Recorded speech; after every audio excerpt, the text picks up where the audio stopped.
1-yanvardan sug'urta narxlari oshar ekan. 2026-yilda narxlari ancha o'zgaradi. Vafshi arzonini topib qo'ydim. Hozirdan sug'urta qildirib o'ylamang. 1-yanvardan boshlab siz bilan biz olayotgan hozirgi majburiy mashinalarning sug'urtasi narxi oshadi. Lekin esdan chiqmasin, hozir sizga yordam qilayotganday, pulingizni tejab berayotganday ko'rinayotgan mana shu videodagilar sug'urtani balki to'liq nima ekanligini bilmasligi mumkin. Nimaga deysizmi? Sababi 26-yil o'sha 1-yanvardan boshlab sug'urta kompaniyalari to'lab beradigan pul ham 80 million so'mgacha ko'tarilyapti. Bu nima degani? Siz bilan biz mashinaga yetkazgan zararimizni hozirgi kunda sug'urtalar 14 million qismini qoplab berayotgan bo'lsa, 2026-yil 1-yanvardan boshlab 28 million so'mgacha bo'lgan qismini qoplab beradi.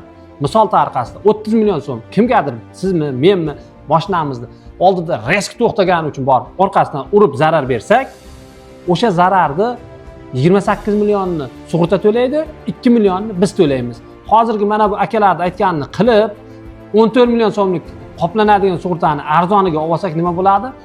16 million bizni bo'ynimizga qoladi, 14 million so'mini sug'urta kompaniya to'lab beradi.